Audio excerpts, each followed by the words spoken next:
Bienvenidos a este video de Matemáticas con Lebrón, en el que aprenderás las razones trigonométricas de un ángulo agudo en un triángulo rectángulo. Comencemos.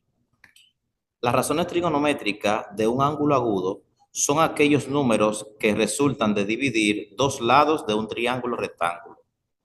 Como en este caso, el lado que está opuesto al ángulo se llama cateto opuesto, el que está al lado del ángulo se llama cateto adyacente y el lado más grande se llama hipotenusa. Sabiendo esto, entonces las definiciones de las razones trigonométricas son las siguientes. El seno del ángulo teta, en este caso, es el cateto opuesto al mismo sobre la hipotenusa. Y para las inversas solo hay que invertir la fracción. El coseno del ángulo dado, en este caso, es el cateto adyacente sobre la hipotenusa, y la tangente es el cateto opuesto sobre el cateto adyacente. Una forma rápida de aprender o memorizar las definiciones de cada una de las razones trigonométricas es con la palabra SOHCAHTOA.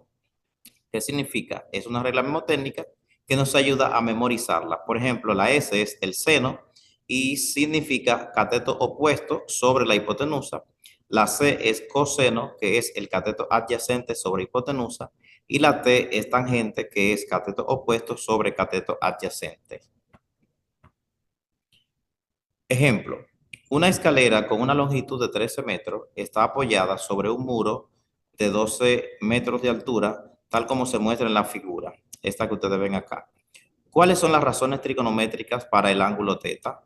Para este ángulo, entonces decimos, el seno de teta, de acuerdo a la definición, es el cateto opuesto sobre la hipotenusa. Ahí está.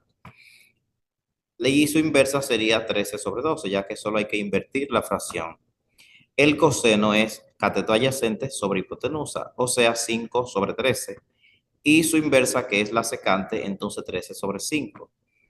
La tangente del ángulo teta es la cateto opuesto sobre el cateto adyacente, o sea, 12 entre 5. Y su inversa, que es la cotangente, 5 entre 12. Las razones trigonométricas desconocidas a partir de una conocida. Entonces, las razones trigonométricas de los ángulos agudos de un triángulo rectángulo están relacionados de modo que si se conoce una de ellas, pueden conocerse las demás.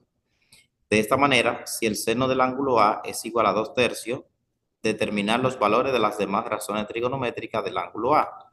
Entonces, para eso podemos poner un esquema como este, un triangulito, en el que como por definición de seno es cateto opuesto sobre hipotenusa con respecto al ángulo A, entonces tengo el cateto opuesto y tengo la hipotenusa.